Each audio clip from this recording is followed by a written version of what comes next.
kita ini justru sebagai tokoh agama, tokoh santri ini menjadi korban sebenarnya. Dicurigai, diwaspadai. Saya tidak mengeluarkan banyak biaya karena mereka sendiri dengan sukarela untuk membantu perjuangan saya, memenangkan saya di dapil saya, dapil 3, nomor 4. Mereka semaksimal mungkin tanpa mengharapkan bayaran apapun, tanpa mengharapkan pamrih. Mereka dengan sukarela memperjuangkan saya. Siang dan malam mereka berjuang.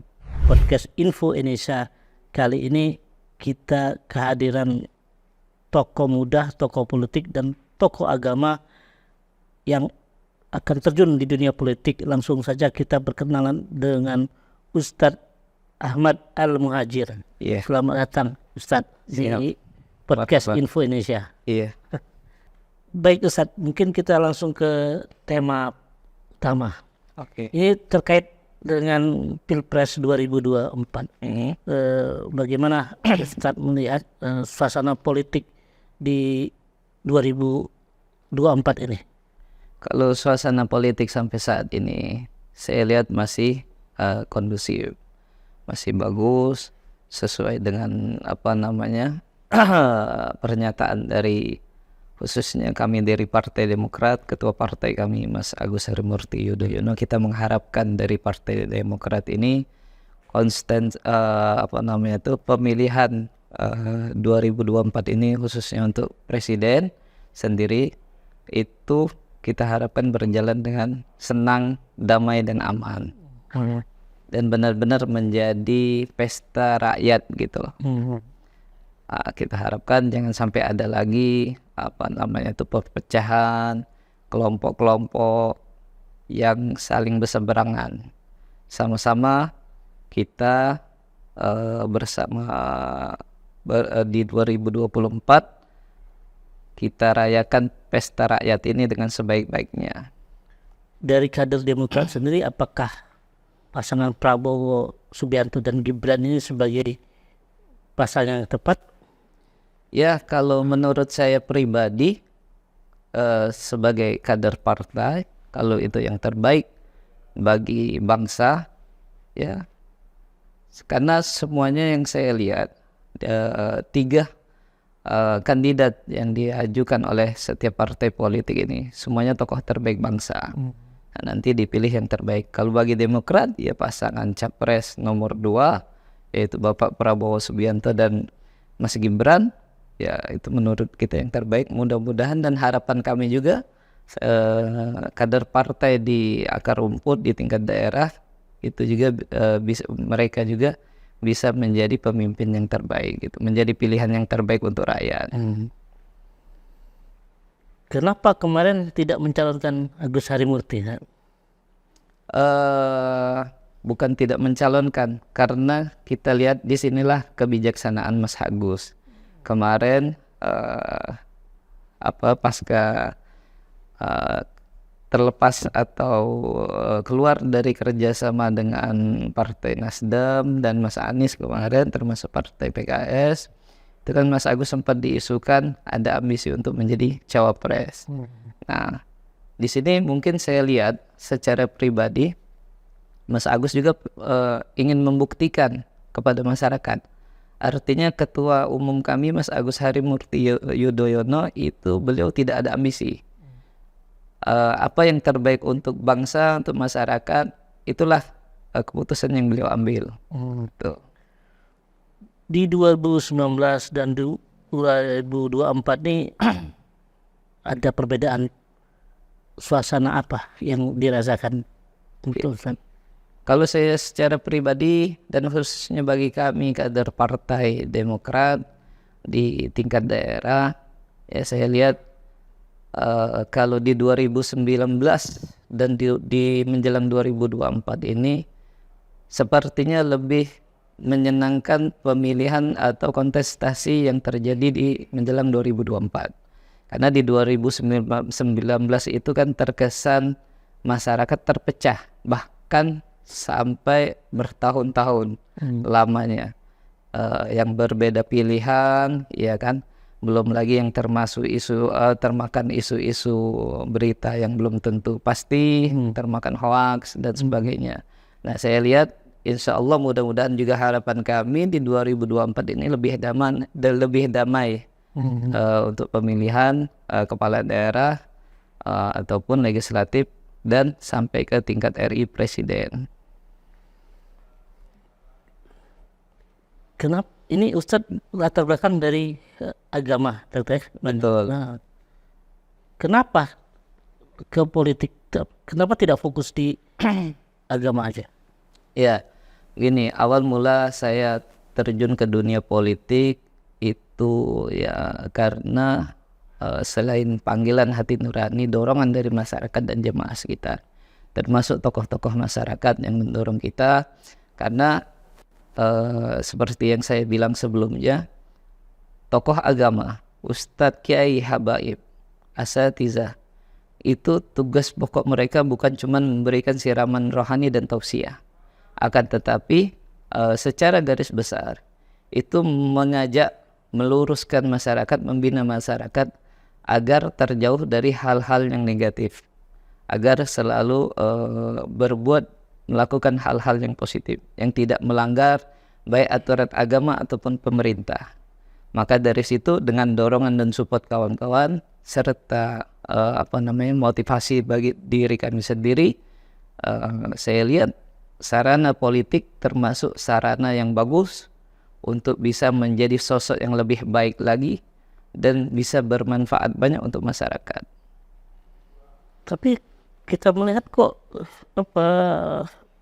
kader Demokrat sepertinya tidak terlalu bersemangat di 2024 ini. Ya mungkin ada sebagian, kader ya dengan berbagai macam alasan, dengan berbagai macam alasan mungkin yang tadi itu karena kita sebelum kita pimpinan kita di pusat, khususnya ketum kami memutuskan untuk mengusung pasangan capres dan cawapres Pak Prabowo dan Mas Gibran. Itu sebelumnya itu kan kerjasama, ada komunikasi sama Mas Anies, Partai Nasdem dan PKS. Ya, mungkin sebagian mereka ada yang tidak semangat, itu berkurang semangatnya. Tapi ya saya rasa hanya sesaat saja itu. Hanya sesaat, ya mungkin karena dijelaskan juga dapat arahan dari Ketua Umum kami Mas Agus Harimurti Yudhoyono, diberi pengarahan kenapa sih ini keputusan kita ambil gitu. Dan insya Allah mereka yang mereka tadinya itu kurang semangat menjadi lebih bersemangat lagi untuk memenangkan Partai Demokrat di tingkat daerah. Banyak yang memprediksi Prabowo Gibran ini sudah menang duluan atau sebelum Pilpres. Apa memang seperti itu menurut pandangan Ustadz? Ya, tidak juga sih. Itu karena itu kan karena isu yang bertebaran di sosial media saja. Kalau menurut saya lihat peluang mereka sama. 3 kader ini sama. Mereka juga 3 tokoh yang diusung oleh setiap masing-masing partai politik ini, mereka semua saya lihat secara pribadi saya itu tokoh terbaik bangsa, ya kan. Kalau dikatakan sudah menang, kontestasi saja belum berjalan, ya kan. Isu yang bertebaran di sosial media saya anggap itu biasa karena kita sekarang berada di dalam kontestasi, Mas. Saling sama-sama ingin mendapatkan peluang kemenangan, ya, ingin menghasilkan kemenangan.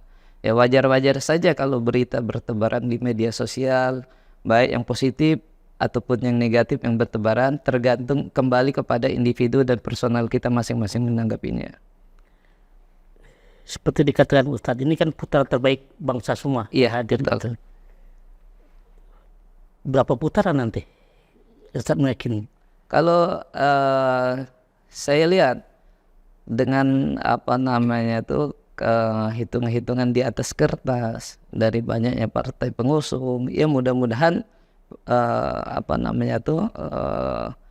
kandidat yang kita usung khususnya dari kami Partai Demokrat, ya mudah-mudahan bisa 1 putaran. Walaupun memungkinkan bisa terjadi menjadi 2 putaran. Kalau nanti 2 putaran, inginnya nomor 1 atau nomor 3? Nomor 1 itu kan Mas Anies ya, dan Iya. Gus Imin. Nomor 3 Mas Ganjar dan Mahfud. Pak Mahfud MD. Ya kalau kita lihat keputusan dari pusat, Mas. Kalau kami sebagai kader daerah, kita lihat sosok ketua umum kami Mas Agus Harimurti Yudhoyono, ya kita yakini keputusan dan pertimbangan yang beliau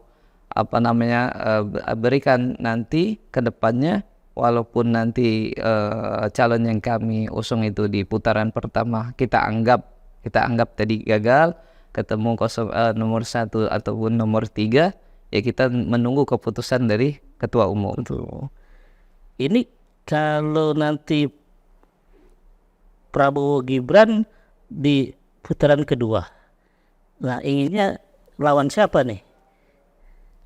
Kalau saya siapa saja, kalau kita dari Partai Demokrat, siapa saja lawannya, insya Allah kita mudah-mudahan siap untuk menghadapinya. Itu Iya.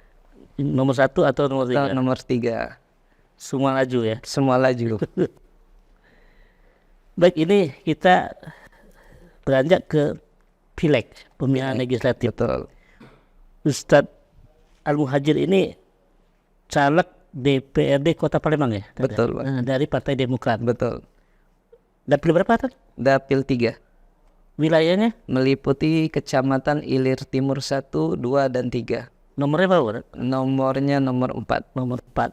Tadi katanya sesuai dengan tanggal lahir ya? Iya, sesuai dengan tanggal lahir saya, sesuai dengan nomor urut saya putra keempat dari almarhum Kiai Haji Ali Umar Thayyib. Ya, almarhum ayah saya putra keempat. Kebetulan saya dapat nomor 4 dan pemilihannya juga dilaksanakan 2024. Saya harap nomor 4 bisa membawa keberuntungan dan mendapat kemenangan. Amin. Amin. Insya Allah. Insya Allah. Bisa dijelaskan latar belakang Ustadz, ini kan dari Ustadz atau ulama yang sekarang ingin mencoba atau di dunia politik.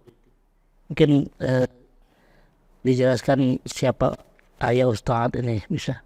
Ya, jadi begini Mas, saya itu terlahir dari salah satu bisa dikatakan tokoh ulama yang karismatik di Sumatera Selatan ini. Banyak daripada tokoh-tokoh yang kita kenal sekarang ini itu merupakan didikan dari beliau. Baik tokoh ulama, tokoh masyarakat ataupun tokoh pejabatnya. Almarhum Kiai Haji Ali Umar Thayyib ini memiliki katakanlah santri atau para pecinta beliau, para relawan, ya kan, yang beliau didik sampai sukses sampai pada saat ini. Nah, saya putra keempat dari beliau. Ya sebagai putranya, sebagai anaknya, saya berusaha melanjutkan apa yang telah beliau lakukan, ya kan. Beliau itu karena banyak jemaahnya, banyak masyarakat yang selalu bukan hanya di bidang agama, mungkin pada setiap saat itu beliau peruntukkan, beliau abdikan itu jiwa beliau untuk memang membantu dan menolong masyarakat. Nah, dari situlah menjadi inspirasi bagi saya untuk selain di panggung agama, saya terjun ke politik. Karena saya lihat di panggung politik ini merupakan suatu sarana bagi saya, selain untuk memperluas syiar dan dakwah kita, dakwah saya, khususnya majelis taklim kami, majelis Al-Awwabin yang didirikan oleh almarhum Kiai Haji Ali Umar Thayyib, itu juga bisa dijadikan panggung politik ini sarana juga untuk mengayomi masyarakat, ya kan, terutama masyarakat menengah ke bawah. Kita rangkul mereka, kita bina mereka dari pendidikan mereka yang kurang, bagaimana caranya, ya kan, melalui sarana panggung politik ini kita bisa mengoptimalkan bahwasanya di dunia pendidikan mereka juga walaupun mereka tidak mampu secara finansial, dengan adanya saya sebagai wakil mereka, kita harapkan mereka juga bisa semangat dan bisa bersaing dengan mereka yang memiliki materi yang lebih dari mereka. Begitu juga di di kategori kesehatan. Nah, itu yang menjadi motivasi saya. Jadi masyarakat menengah ke bawah itu mereka tidak patah semangat, Mas. Jadi mereka bisa ada harapan karena ada wakil mereka, mereka bisa menyalurkan aspirasi mereka melalui saya. Itu. Jadi kalau ada memang peluang dari pemerintahan, seandainya Allah takdirkan saya di 2024 itu mendapatkan kemenangan sebagai wakil rakyat, ya kita berusaha semaksimal mungkin untuk menjembati antara pemerintah dan masyarakat. Terkait pulang, Ustaz, ini dapil 6 itu ada berapa ininya? Ada 6 ya? Ada 6 Ada 6 kursi enam kursi kalau gitu. tidak salah. Iya. Persaingan cukup berat. Iya, Pak, betul.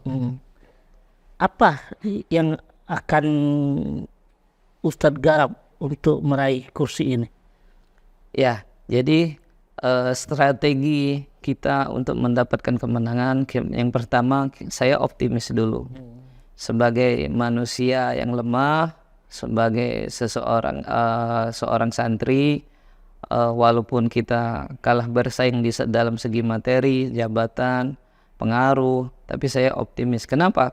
Karena saya lihat dorongan dari masyarakat sangat kuat, terlebih para loyalis almarhum ayah saya Ki Haji Al-Muratib. Para pecinta ayah saya itu, masyarakat itu kecintaannya luar biasa sama ayah saya, walaupun sudah berpindah ke rahmatullah, ke sisi Allah Subhanahu wa Ta'ala, tapi kecintaan mereka terhadap sosok tokoh masyarakat yang mereka rindukan itu luar biasa. Makanya saya mendapat dukungan langsung dari masyarakat, termasuk juga tokoh-tokoh agama, tokoh habaib, tokoh asatis. Bahkan yang saya bilang sebelumnya, saya cerita sebelumnya, salah satu tokoh agama almarhum Habibana Mahdi itu mensupport penuh untuk saya terjun di dunia politik, karena beliau tahu saya walaupun saya masih muda, banyak kekurangan, saya berusaha untuk menjadi sosok yang lebih baik lagi, saya berusaha lagi untuk menjadi lebih baik, serta terus berusaha untuk bisa bermanfaat banyak bagi masyarakat.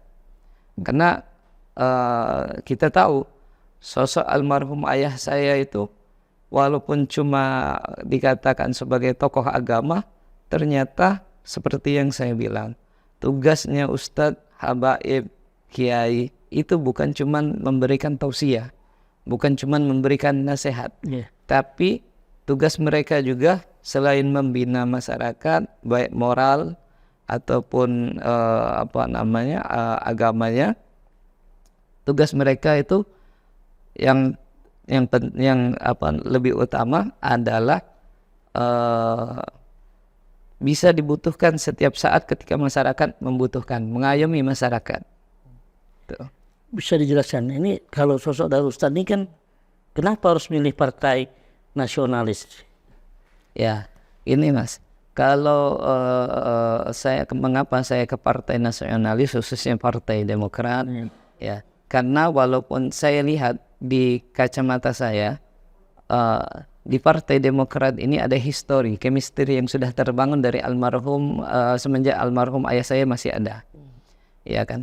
Dulu di Partai Demokrat ini termasuk ketua Majelis Zikir SBY Nursalam waktu di zaman Pak SBY menjadi presiden pada saat itu.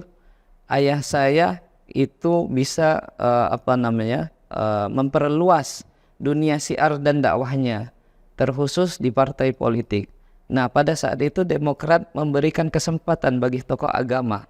Jadi saya nilai Demokrat ini walaupun partai nasionalis, dia terbuka untuk ya, karena di dunia agama juga, di panggung agama juga, itu termasuk aspirasi dari masyarakat khususnya kalangan santri, dan Demokrat memberikan peluang itu. Makanya itu menjadi pertimbangan kita, pertimbangan saya khususnya kenapa saya memilih Partai Demokrat, karena ada kedekatan chemistry yang sudah terbangun sejak lama. Oh, itu memang sudah ada alasan tersendiri. Ada alasan tersendiri.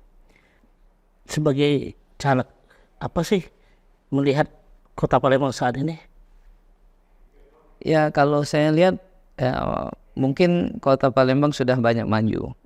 Tapi kan kita sebagai khususnya kami generasi muda, generasi milenial ataupun Gen Z, ya kan, ingin turut andil di dalam pembangunan Kota Palembang ini untuk menjadi lebih baik lagi.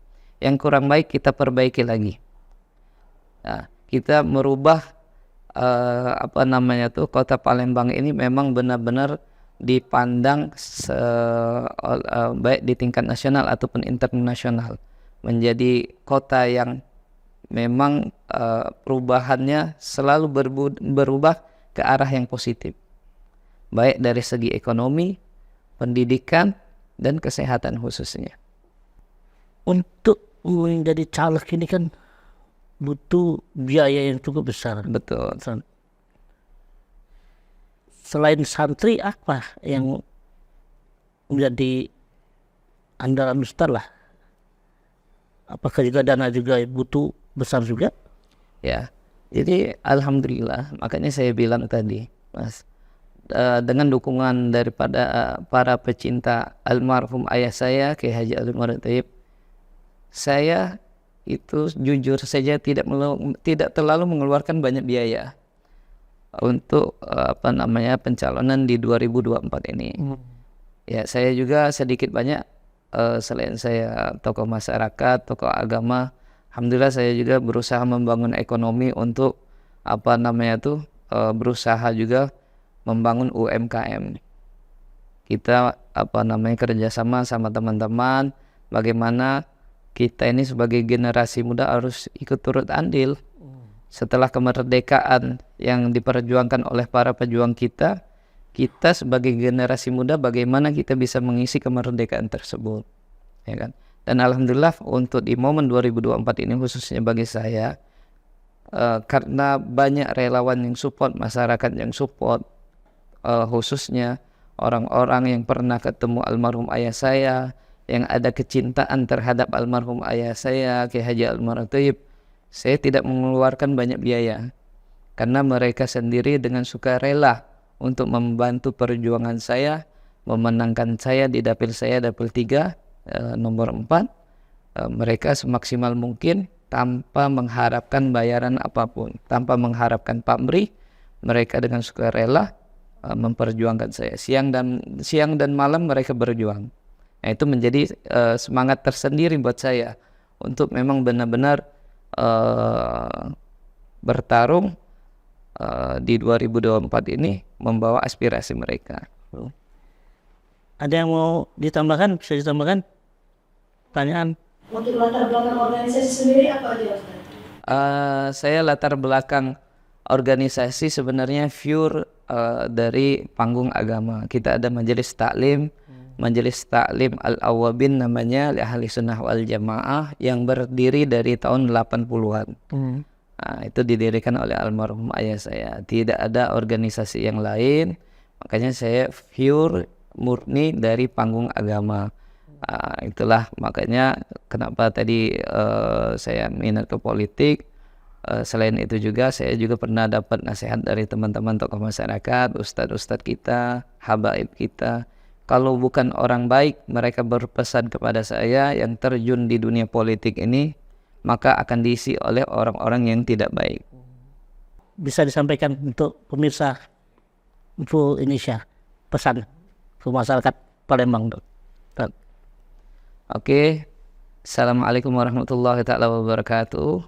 Masyarakat, pemirsa, para penonton, subscriber Info Indonesia, support terus channel ini, channel yang positif, dan mari khususnya masyarakat dari Sabang sampai Merauke kita jalani Pesta Rakyat 2024 ini dengan sukacita, sesuai dengan cita-cita kita semua. Jangan sampai ada perpecahan, dan khususnya bagi kita di tingkat daerah Sumatera Selatan ataupun khususnya lagi di Kota Palembang, dapil kami khususnya di dapil 3, mari dukung saya. Bagi mereka yang mau, kalau memang mempercayai saya, mengenal saya, sosok almarhum ayah saya, latar belakang saya, dukung dan support saya Ahmad Al-Muhajir di Partai Demokrat nomor 4, partainya nomor 14 di tahun 2024. Insya Allah, mudah-mudahan saya juga bisa berbuat lebih banyak untuk masyarakat. Ada satu mungkin pertanyaan terkait politik identitas. Ini sebenarnya pandangan Ustaz seperti apa? Ya, itulah makanya saya bilang tadi, Mas. Kita prihatin sebenarnya. Itu termasuk daripada motivasi saya untuk terjun di dunia politik. Karena Islam ini diidentikan itu dengan hal-hal yang negatif. Selain tadi isu politik identitas, ya kan, sebelumnya juga isu-isu radikal. Itulah yang membuat saya menjadikan keinginan saya untuk terjun ke dunia politik, karena saya ingin membuka wawasan bagi mereka khususnya di pemerintahan, ya kan. Kita sebagai santri, sebagai tokoh agama ini, kita tidak ada mengarah ke situ gitu loh. Tidak ada kita menyerang. Justru yang saya lihat itu banyak bukan dari kalangan santri sebenarnya. Isu politik identitas atau isu radikal itu justru dihembuskan dari orang-orang yang mempunyai kepentingan-kepentingan tersendiri untuk kepentingan beberapa kelompok. Kita ini justru sebagai tokoh agama, tokoh santri ini menjadi korban sebenarnya, dicurigai, diwaspadai. Nah, maka dari situ saya sering khususnya komunikasi dengan pihak kepolisian untuk meluruskan jangan sampai daerah kita, wilayah kita khususnya Sumatera Selatan kita jaga sama-sama agar biar kondusif, jangan sampai terjadi perpecahan. Baik, terima kasih kehadirannya Ustaz. Siap, Mas. Kami akhiri dengan ucapan terima kasih.